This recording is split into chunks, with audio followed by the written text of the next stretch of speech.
پاکستان اور چائنا پر بیک وقت بھرپور قسم کا خوفناک وار، بڑی تباہی۔ بھارتی وزیر دفاع راج ناتھ سنگھ کا خوفناک بیان۔ عمران خان کا بڑا سرپرائز، سائفر کیس تو اڑا دیا۔ اس پہ بات کرتے ہیں۔ بسم اللہ الرحمن الرحیم۔ بریکنگ آلویز کے ساتھ میں فیصل سید۔ ناظرین، امید کرتا ہوں آپ جہاں بھی ہوں گے رب تعالیٰ کے نام عافیت سے ہوں گے۔ ناظرین، اس وقت دو ہمسایہ ملک پاکستان اور چین یکجان دو قالب، دفاعی پارٹنرشپ اور ایک دوسرے کا بھرپور ساتھ دینے والے ممالک پر بیک وقت دونوں ہی کو نشانہ بنایا گیا۔ بڑی تباہی، قیمتی جانیں جو ضائع ہوئی ہیں اس پہ بات کرتے ہیں، مگر عمران خان بھی تیار ہیں۔ پاکستان میں ایک الگ جو ہے وہ سسٹم جو ہے وہ کس طرح سے کولیپس ہو چکا ہے، اور اس کے بقا کے لیے جو کوششیں کی جا رہی ہیں، اس میں عمران خان کو واپس لانے کی تیاریاں بھی کی جا رہی ہیں۔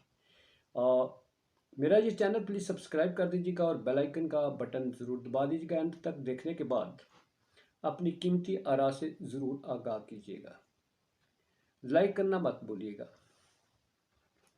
ناظرین اکرام، اس وقت ہم خوفناک قسم کے چیلنج سے دوچار ہو چکے ہیں۔ پاکستان اور چین دو ہمسایہ ملک ہیں، اور چین پاکستان کی نہ صرف ترقی میں بھرپور کردار ادا کرتا ہے بلکہ ہمارے دفاع کا جو ہے وہ ضامن ہے۔ ہمارے JF تھنڈر 17 طیارے ہوں یا ہمارے الخالد ٹینک ہوں جو ملک میں تیار کیے جاتے ہیں، یا ہمارے البدر میزائل ہوں، کوئی بھی ٹیکنالوجی ہے، اس میں چائنا بھرپور کردار ادا کرتا ہے، اور وہ یونائٹڈ نیشنز میں بھی ہمارے ساتھ کھڑا ہوتا ہے۔ پاکستان کے خلاف کسی طرح کی کوئی قرارداد پیش ہو تو چائنا ویٹو کر دیتا ہے۔ اب چائنا کو پاکستان کی سرزمین پر کس طرح سے نقصان پہنچایا گیا، دو ممالک کو ایک ہی طرف سے نشانہ بنایا گیا ہے جی، اور اس میں دونوں ممالک کو ایک دفعہ پہلے لڑانے کی کوشش کی گئی، اور اب پھر ایک بھرپور وار کر کے چین کو پاکستان سے دور کرنے کی سازش جو ہے وہ سامنے آئی ہے۔ اس میں چینی جو ہلاکتیں ہوئی ہیں وہ پاکستان کے ساتھ تعلقات کو کس طرف لے کے جاتی ہیں، اور اس کے پرانی ایک ہسٹری ہے، اس پہ بھی بات کرتے ہیں۔ مگر یہ ڈیٹیل لینے سے پہلے ناظرین کرام، عمران خان جو ہیں وہ بھی بڑا سرپرائز دینے کے لیے تیار ہے۔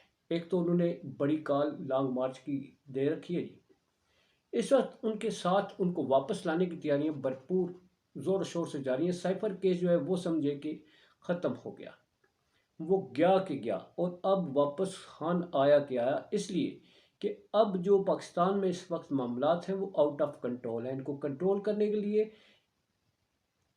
جو عمران خان ہے اس کو باہر لانا ناگزیر ہو چکا ہے، اس لیے کہ یہ وہ شخصیت ہے جس کے ساتھ عوام کا ایک بڑا مینڈیٹ ہے، اور موجودہ جو اس وقت حکومت ہے باوجود صد کوشش کے وہ ناکام نظر آتی ہے۔ ان کے پاس کوئی نیا پلان نہیں ہے، نہ تو معیشت کو وہی ڈسٹرکٹیو سچویشن ہے جو 17 ماہ میں تھی، اب بھی ویسی ہی ہیں، ویسے ہی لوگ ہیں۔ اگر وزیر خزانہ اورنگزیب صاحب کو بنایا گیا ہے تو ساتھ ہی ان کے اختیارات کو محدود کر کے وہ اختیارات غلام اسحاق خان کو غلام اسحاق خان تو مرحوم ہیں، اسحاق ڈار صاحب کو جو ہے وہ تفویض کیے گئے ہیں۔ اس سے ذاتی پسند ناپسند کا جو ہے وہ آپ کو عنصر نظر آئے گا، اس لیے کہ شریف خاندان چاہتا ہے کہ اس ملک سارے وسائل پہ ہمارے اپنا ہی قبضہ ہو، جیسا کہ ایک ہی خاندان ہے، ایک تو جو چچا ہیں وہ پورے پاکستان پر اس وقت براجمان ہیں جی اقتدار میں، اور ان کی جو بھتیجی ہیں وہ آدھے پاکستان پر جو ہے اقتدار میں شامل ہیں، مگر اب بھی جو ہے نا وہ پیٹ نہیں بھرا، تو اب اسحاق ڈار صاحب جو وزیر خارجہ ہیں ان کو وزارت خزانہ میں جو ہے وہ داخل کیا جائے، اس لیے جب تک ان کو بیچ میں خزانے کے منہ پہ نہ بٹھایا جائے اس وقت تک جو ہے وہ سوچ تو پیدا نہیں ہوتے کہ کھانا پینا کیسے ہے۔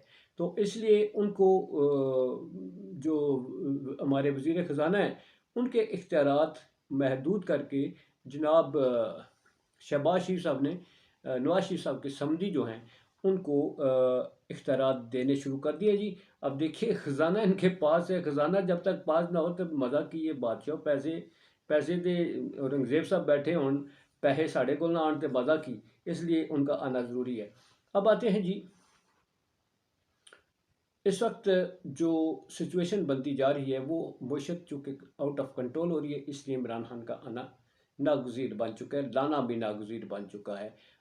جو خوفناک حملہ ہوا ہے، ناظرین کرام، یہ یقیناً پاکستان کی سالمیت جو ہے اس کے لیے بڑا چیلنج ہے، اور ہمارے اندرونی خلفشار جو ہے، ایک دوسرے کے ساتھ جو دست و گریبان ہے، ایک دوسرے کے سر پھوڑ رہے ہیں، ایک دوسرے کو غدار تو ڈکلیئر کر رہے ہیں۔ ہمیں کسی دشمن کی ضرورت نہیں ہے، ہم خود اپنے دشمن ہیں۔ اور اس ملک کے، اگر میں یہ کہوں کہ سیاسی جو لیڈرز ہیں، سیاستدان ہیں، اس ملک کو جتنا انہوں نے نقصان پہنچایا اتنا کسی اور نے نقصان نہیں پہنچایا، دشمن بھی نہیں پہنچا سکتا۔ اس وقت جو صورتحال بنی ہوئی ہے، اگر یہ اقتدار میں نہ آتے تو شاید ہمارے ملک پر دشمن کو کاری ضرب لگانے کی جرت نہ ہوتی۔ مگر راجناتھ سنگھ جو وزیر دفاع ہے، وہ کیا کہتے ہیں، اس پہ بات کرتے ہیں۔ خوفناک جو حملہ ہوا ہے جی، یہ پاکستان میں چینی جو اس وقت کام کر رہے ہیں، چائنیز جو ہیں، وہ سائنٹسٹ بھی یہاں اپنی خدمات سر انجام دے رہے ہیں، انجینئرس خدمات سر انجام دے رہے ہیں۔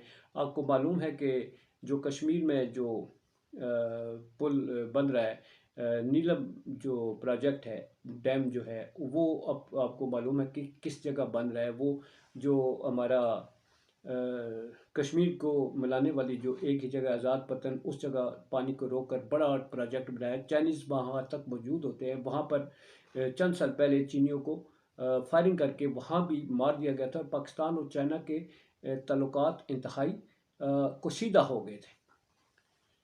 اب آج کا جو واقعہ ہے، اس وقت تو اگلا دن چل چکا ہے، کل جو واقعہ ہوا ہے، یہ اسی جگہ اس سے تھوڑا سا پہلے بشام ایک جگہ ہے، گلگت بلتستان کا علاقہ ہے جی، بشام۔ آپ گلگت جائیں تو رستے میں بشام ایک جگہ آتی ہے، خوبصورت مقام ہے، اس سے آگے سوات شاہ سڑکیں نکلتی ہیں۔ بشام کے علاقے میں جہاں اسلام آباد سے ایک گاڑی جا رہی ہوتی ہے، چائنیز سوار ہوتے ہیں جس میں، یہ جا رہی ہے داسو ڈیم جو ہے ہمارا، وہاں پر یہ پروجیکٹ ہے، وہاں وزٹ کرنے جا رہے ہیں۔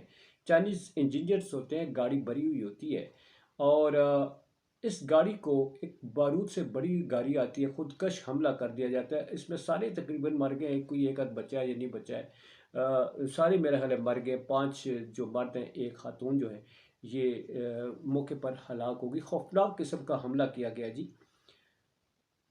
اب چائنا جو ہے وہ پہلے سے چکنا ہے، ویسے پہلے بھی وہ اس بارے میں شکایت کافی کر چکا ہے، رنجیدہ ہے کہ پاکستان میں چائنیز کی حفاظت نہیں کی جاتی۔ گوادر میں اچھے خاصے حملے ہوئے ہیں، پھر پہلے کشمیر میں بھی ہو چکا ہے، پھر داسو میں بھی، داسو جو پروجیکٹ ہے وہاں پہ بھی چائنیز کی بس پہ فائرنگ کر کے مارا گیا تھا، اور اس دفعہ پھر جو ہے وہ بشام جو ہے۔ اصل میں سوالات یہ پیدا ہوتے ہیں کہ پاکستان کی سیکورٹی جو ہے وہ کیا کمپرومائزڈ ہے، کہ ان کو تحفظ نہیں دے سکتی، یا ہمارے پاس وسائل نہیں ہے کہ باوجود اس کے کہ ان پر کئی بار حملے ہو چکے ہیں پاکستان میں، پھر بھی ان کی حفاظت نہیں کی جاتی ہے۔ وزارت داخلہ کا یہ کام ہے ان کی پروٹیکشن کرنا۔ وزارت داخلہ جو ہے، جو وزیر داخلہ ہیں جناب محسن نقوی صاحب، ویسے تو وہ بہت ایکٹیو ہوتے ہیں، یہ اس سلسلے میں بھی جانے کیسے ان سے کوتاہی ہوئی، ایسے معاملات میں وہ خاصے بڑھ چڑھ کر حصہ لیتے ہیں۔ مگر اب سوالات تو ان پر بھی اٹھتے ہیں کہ جناب آپ نے یہ دفاع کی کیا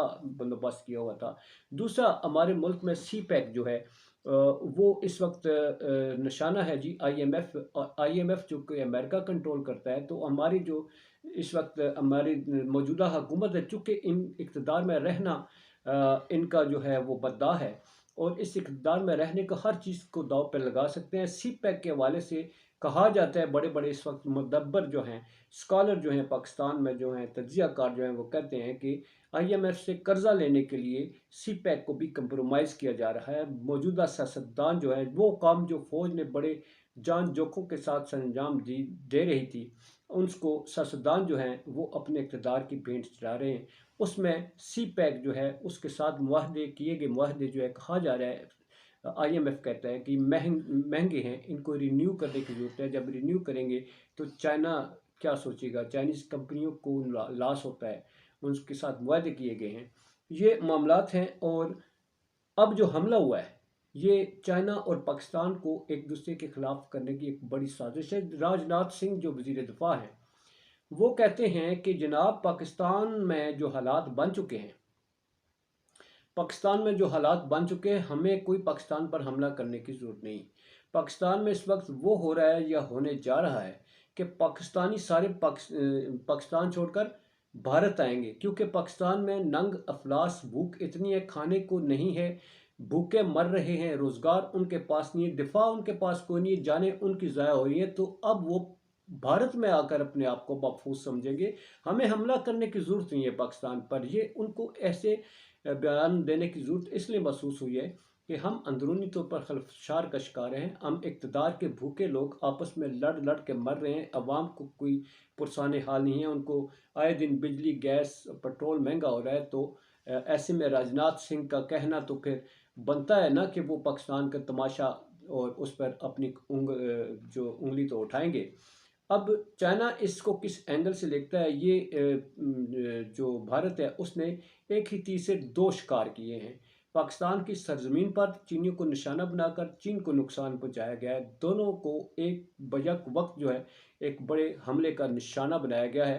اب اس کے بعد ہوگا کیا؟ پاکستان کیا